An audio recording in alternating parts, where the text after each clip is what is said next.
Okay, we're live. Excellent. Let's give it a few minutes so that people can start showing up. And then I have a whole list of incredibly scary questions for you. You laugh. Ha ha ha. Just you wait. Bobby Maddox gave you softballs. I know, right? It was a good interview, by the way. Oh, I good. enjoyed it. Yeah, I took a nice long walk this morning. And it was okay. We have people here already. Hi, Nicholas. Good to see you. All right, let's get started then. Hello, everybody. My name is Nicholas Kotar. I'm the author of the Raven Sun epic fantasy series inspired by Russian fairy tales. I'm also a deacon in the Russian Orthodox Church, and I am restarting my interview series with fellow authors from all over the place, both independently published and traditionally published. And today I am honored and pleased to have Gabriel Wilson with me today. Hello, Gabe. How are you? Doing great. How are you? I'm okay. Can't complain. Tell us a little something about yourself and make sure you include something unexpected. Otherwise, I'm going to start digging. Oh, okay, great. Well, I am an artist, obviously. I work with graphic novels primarily, obviously the author and illustrator of the graphic novel Crossing the Stag. I am 27 years old. I've been an artist for, well, I should say professional artist for a little over 10 years now, working with a lot of different side jobs and different clients for different needs. But now finally getting into that niche where the majority of what I do is illustration rather than like graphic design and creating logos and everything. I still do have a full-time job though. So this is kind of my side gig that I would love to be the full-time gig eventually. Yeah, wouldn't we all, right? Yeah. Slowly but surely working up to it. And here's something unexpected. I can now walk. Oh, yes, tell us about that. Yes. I today went to my doctor's appointment to have a final X-rays and look at my ankle because I broke it. Broke my fibula when I was while bravely defending the honor of your daughters in battle, right? Exactly. Yes? I was holding a sword at the time, so definitely very honorable. Mm-hmm. I was the skating accident. I've been a novice skater for about 6 months, and I just wanted to, practice a talent, practice a little hobby that wasn't specifically related to illustration or what I do in my full-time job. So I snapped my leg while coming down a ramp, which was not great. And I've spent the last month off of work. Thank God I've got a good disability plan. But I've missed walking. Yeah, I can imagine.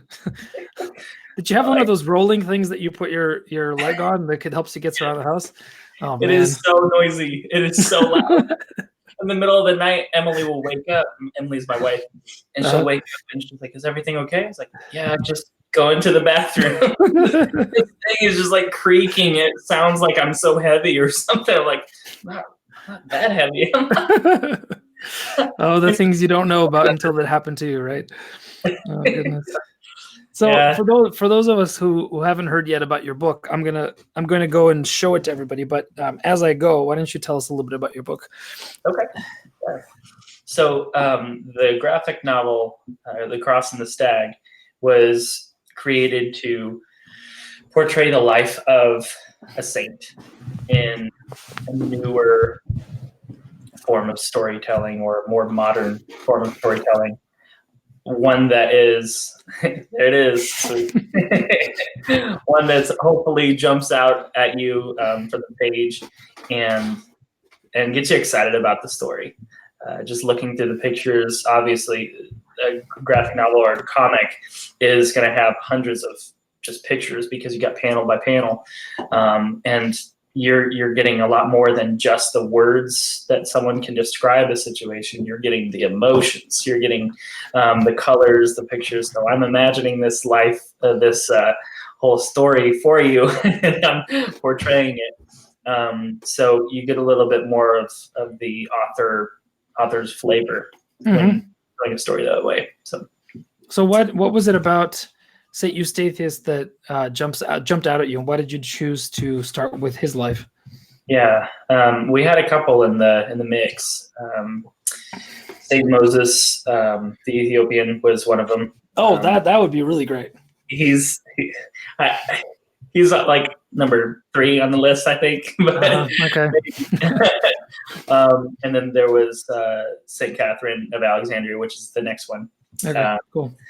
But I felt that I'm really at a point where I wanted to draw all these characters, the uniforms that the soldiers are wearing.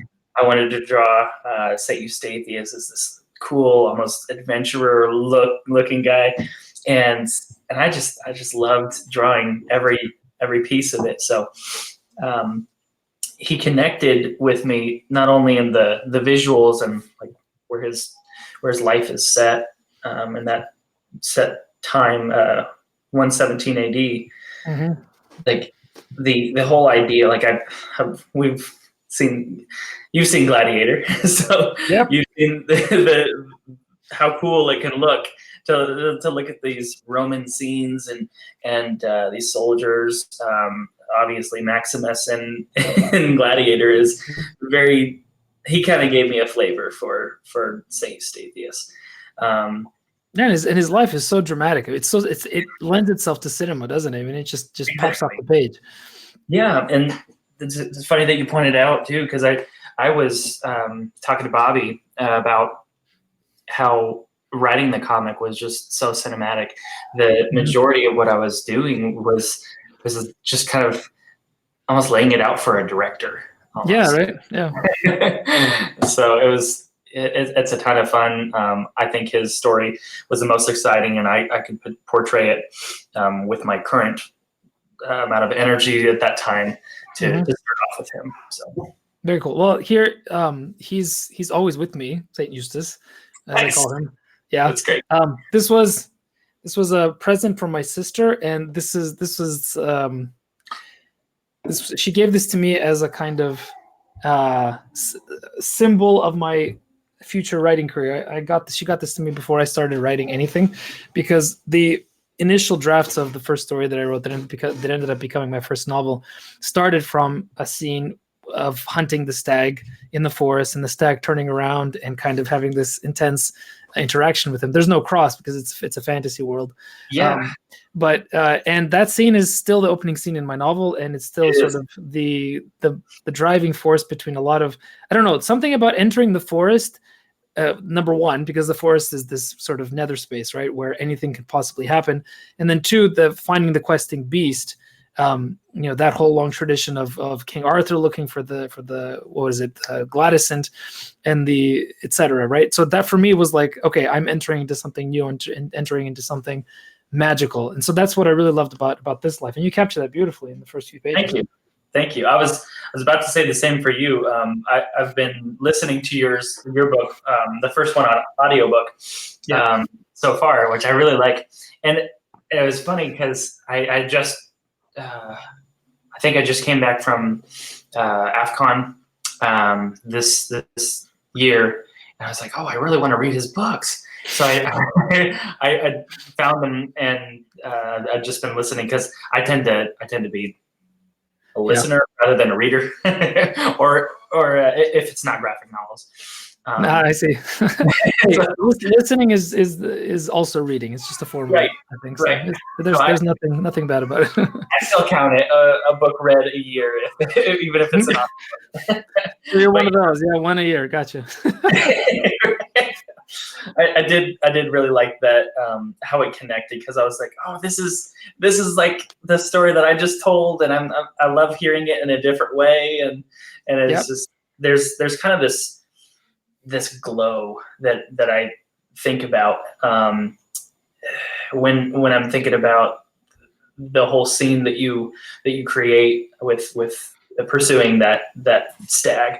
So it's just really, really well written. So, well, thanks.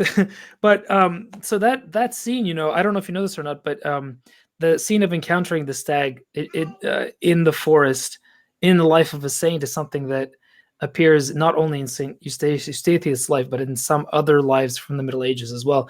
And because of that, I think the Catholic Church in particular has actually declared that Saint Eustathius never lived, and that his story is entirely legendary. Yeah. What would, if someone were, I don't suggest that, but if someone were to suggest that to you, what would be your answer to them? Did Saint Eustathius live, and why is the encounter with the stag not a problem? That is a hard question, because a lot of people will say the same thing about a lot of saints. They'll say the same thing about Christ. They'll say the same thing about is God real or not? But when it comes to the whole story and how it can, whether it's true or not, you write in fiction, which is something that is we need more of. Even if it's fiction, we can see the value of these stories. Tolkien, Lord of the Rings, we see so much symbolism. We see a ton in C.S. Lewis's works. He's able to reach people on a level and grab them and be engaging this whole time, but he's still speaking the truth. I think that's the primary thing to focus on is the truth through even fiction. Now, I'm not saying St. Eustathius is fictional, but even for a person saying that he is, it doesn't matter whether he is or not. We can still see the truth in what his life has brought us. Yeah, that's a really good point. And it's an important point to make, I think. It's not that we're conceding the possibility or the likelihood that he didn't live. There's really no reason to think that he didn't. And just because there are inclusions of legendary elements into his life, it doesn't necessarily mean that it didn't happen, right? I mean, because for me, the simplest answer is haven't strange and coincidental and bizarre things straight out of books happened in your life? Isn't the expression "stranger than fiction" something that everybody has an experience of on a regular basis? Of course. And so when it happens to us, we think, oh yeah, this is just weird. But a recurrence of similar themes in different time periods and in different stories doesn't necessarily make them untrue, right? So, but yeah, so that's I'm glad that you feel that way. It's good. When you kind of try to push a scene or try to push a point into just the scientific, like you could probably do something or find something historical to go back to say it was true or not. You could do something scientific to try to create some backdating. I don't know, but I prefer to live in the world of the gray and the beauty in that. As an artist, I like. Yeah. There's nothing wrong with paradox, right? It's better to embrace the paradox than to run away from it. What is the first book that made you cry? Let's see. First book that made me cry. It's funny that you say that, because I think it's the first book and the most recent book that made me cry. The Last Battle. Wow. Okay. I think there's a specific scene. Well, there are a ton of scenes in that book, but one of my favorites is when I think it's King Rilian. He's him and the crew are going through this. They finish the last battle of Narnia, where everything is basically ending, and people are thrown into this mysterious shed or barn, and they think that this beast god, is killing everything that goes in. Well, everyone eventually is being thrown in, along with dwarves and our protagonists and everything. Mhm. Well, the dwarves, after they get through, they can't see a thing, but it ends up being that doorway is kind of the doorway to finish the world of Narnia and go through to heaven. And I think the part where I usually cry is the spot where the dwarves are not able to see the beauty that's around them, that it's heaven, and they all think that they're in this horse stall with manure and mud and everything all around them, but everyone else sees a feast. They see beautiful colors, and it's just more than they can behold. And I don't know. I just think that that's so beautiful. I also am sad for the dwarves at the time that can't see it, and they're in a way they're in hell, while the others are in heaven. They're able to embrace, even though they're in the same place. Yeah. It's amazing, They're isn't able it? to embrace God in that moment at Aslan.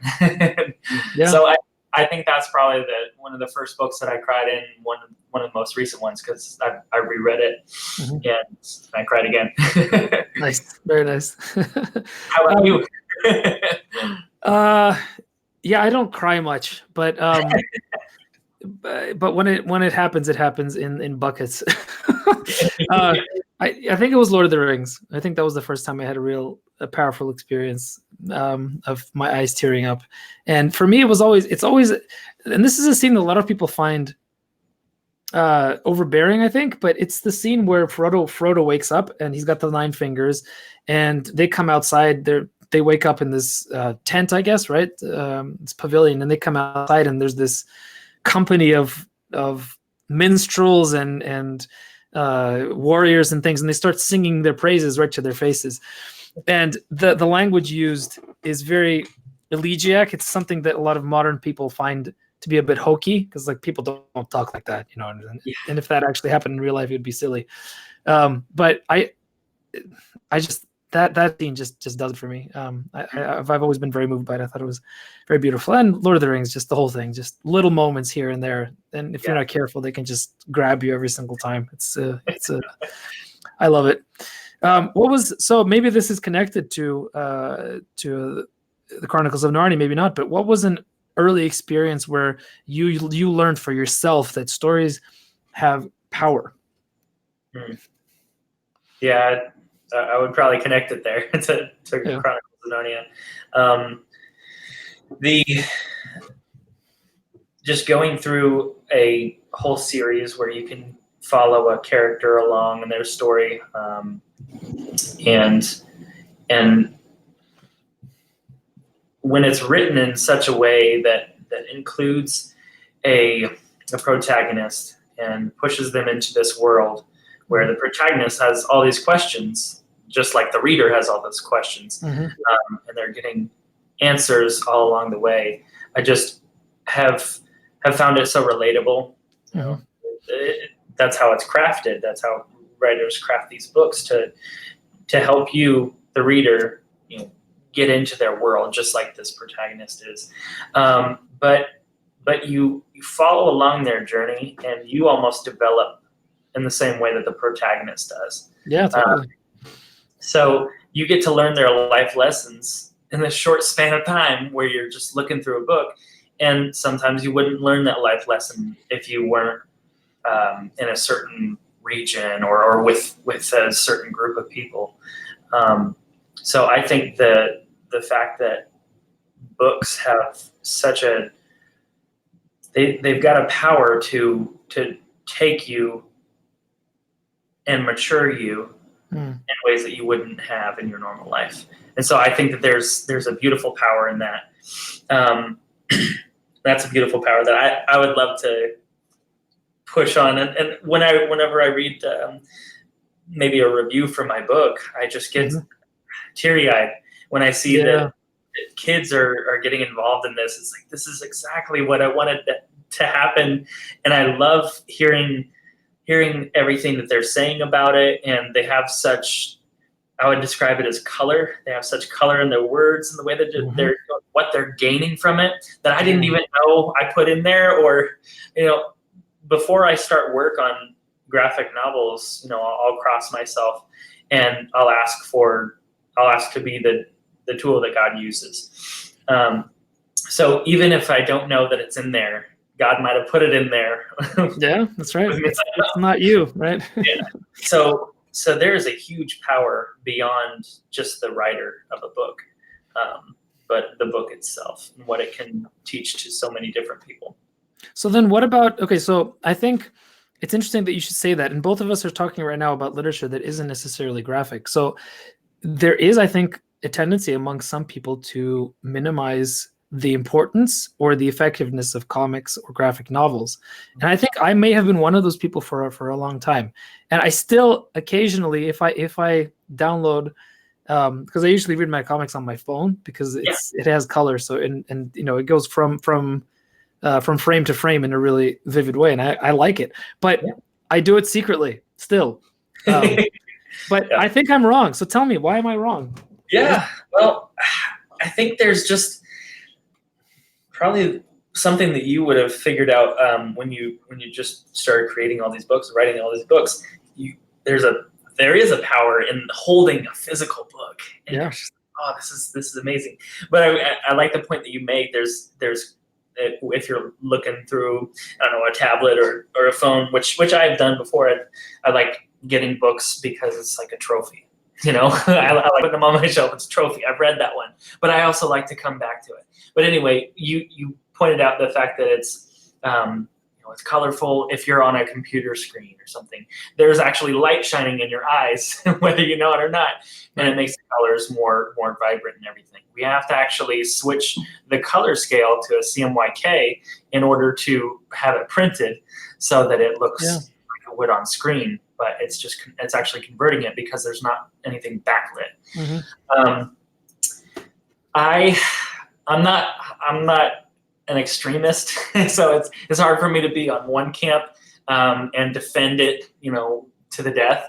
But and I don't want to say you're wrong for like looking at comics through a phone or anything like that, because I've done it too. Like I'll go through Instagram and I only follow like comic creators and illustrators. So there's a lot that can be done for that. But the reason why I follow them is to find out when they've created a whole book, when they've created a whole project, because there's a lot more value in that. And it's interesting when I talk about value for graphic novels too, because if you look at children's books today, like some of the pretty good ones, they're like $20. So they're expensive. They've got maybe 20 pages in them tops. You're a father, you would know that. And like, while they're great, picture books and they're exciting for the kids, the artist or author creating a graphic novel, they're doing hundreds of illustrations, and their graphic novels for like 100 pages or so is $9 or $12 or something. It is ridiculous how low it's valued, and it's a little bit sad because there's so much to look at, there's so much to read and experience with graphic novel, especially when so many artists these days are putting so much work into it to create hundreds of pages of this. And being on the side of creating a huge project like that, I think it's very underrated. Do you think that's because people inherently think that the comic book form is somehow less serious than as a form of literature?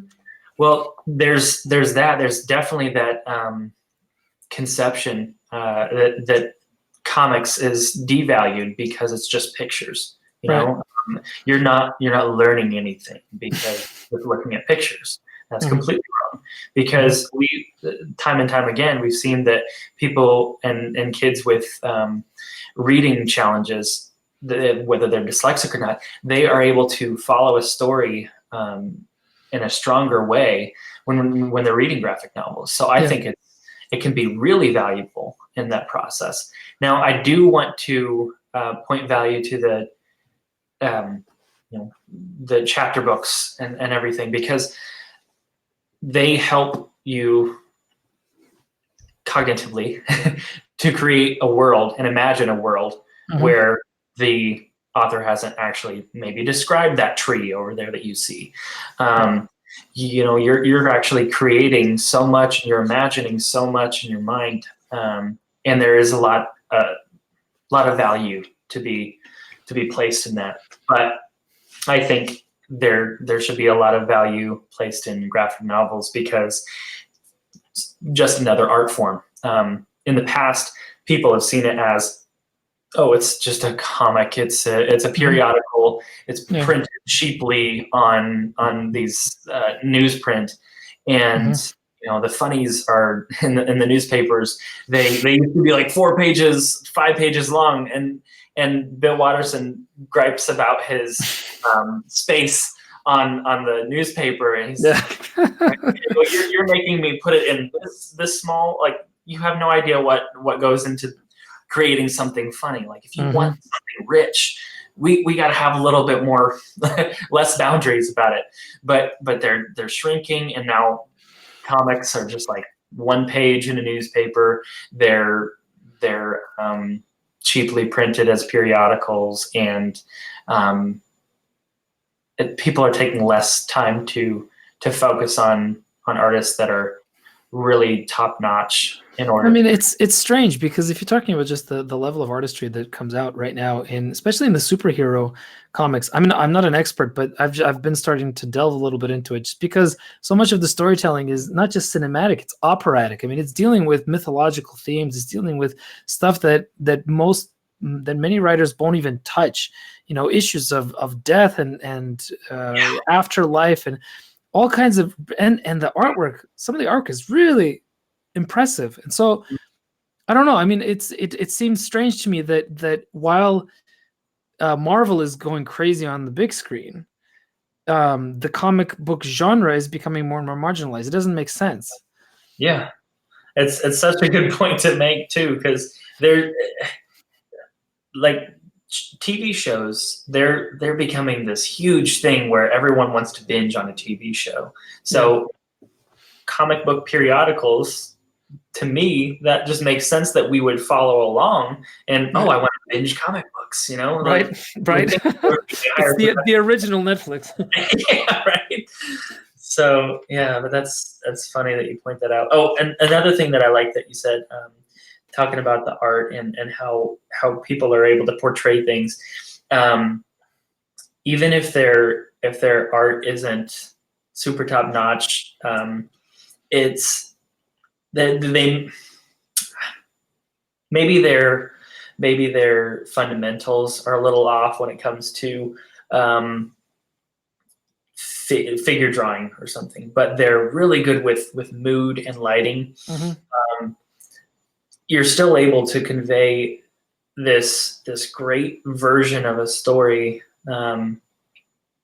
using mood and lighting, and I just think that that's a really valuable thing, and I don't think that it should be dismissed.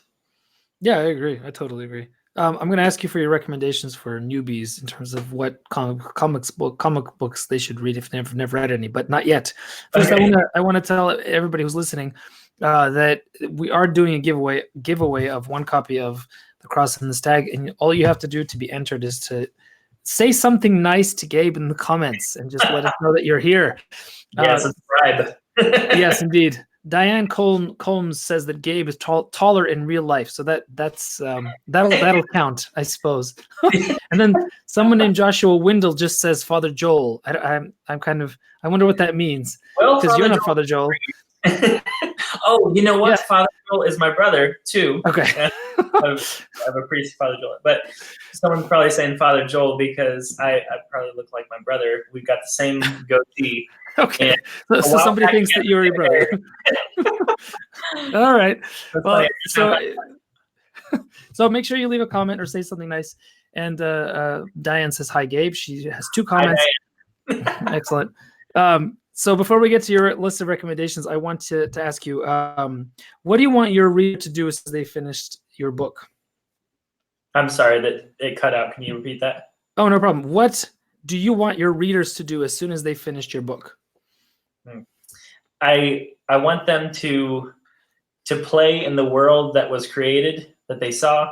I want them to draw pictures that they've seen. Wow. Yeah. And I also want them to engage with others and talk about it. Talk about what they got from it, what they, whether that be their parents or peers. What did they get from the story? What did they get from how it was portrayed? And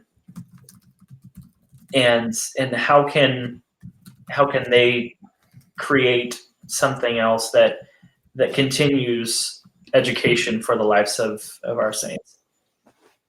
Excellent. You're brave. Telling somebody to go and draw immediately after reading your book, man.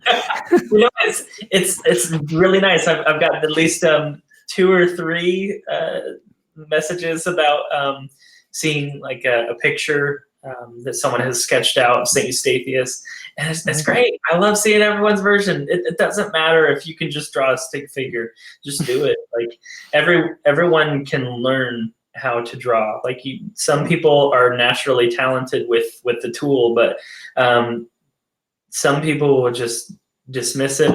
Hey, I can't draw. That's it. Yeah. That's what I would do. My wife is the same. Emily, she's so talented in so many areas, and when she's frustrated, when she tries her hand at something that she's not naturally excellent at it, she just gets up. Like with drawing, she'll try it for a little bit, or coloring, and then she'll be like, no, this is dumb. Then it was very relatable. All right, so tell us what your favorite underappreciated novel or graphic novel is that you want everybody to go out and read. Isola, Isola. It is a graphic. Here, I got it. Oh, nice. This okay. Isola. It is so good, and I'm gonna be recommending. The majority of my recommendation is about the art that's in it. Storyline is excellent as well, but there's such a balance in it. The colors are just phenomenal. No, they're popping off. Oh my goodness, that's pretty amazing. It is one of the best ones that I've read. So that one I would say is probably the most underrated. Another good one that I read recently is called Middle West, and this is good because it addresses things that are hard to address, like physical abuse, and how a hurt person can hurt people. This talks about how the father has created this fire inside of him because of his wife leaving him, and how it's affecting the son, and it's about the son's whole journey about running away and him not letting his own traumas swallow him. So I think it's just really important that we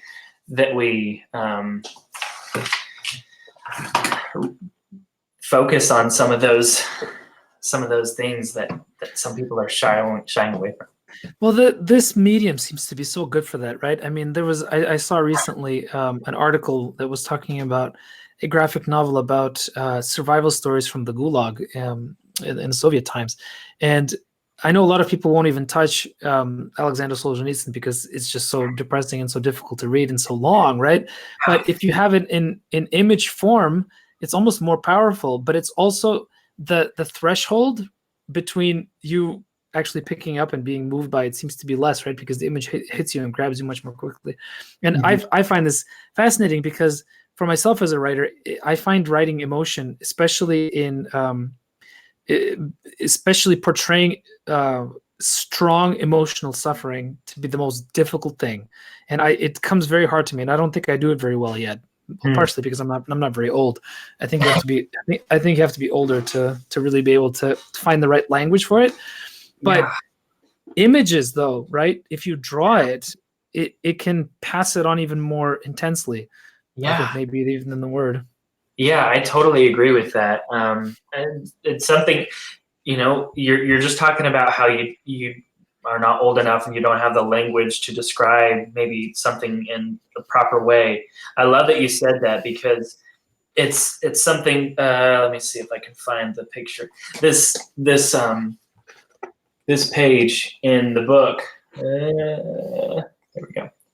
This page in the book just has. It's not coming out very clearly. Yeah, let me see. I'm so. Here we go.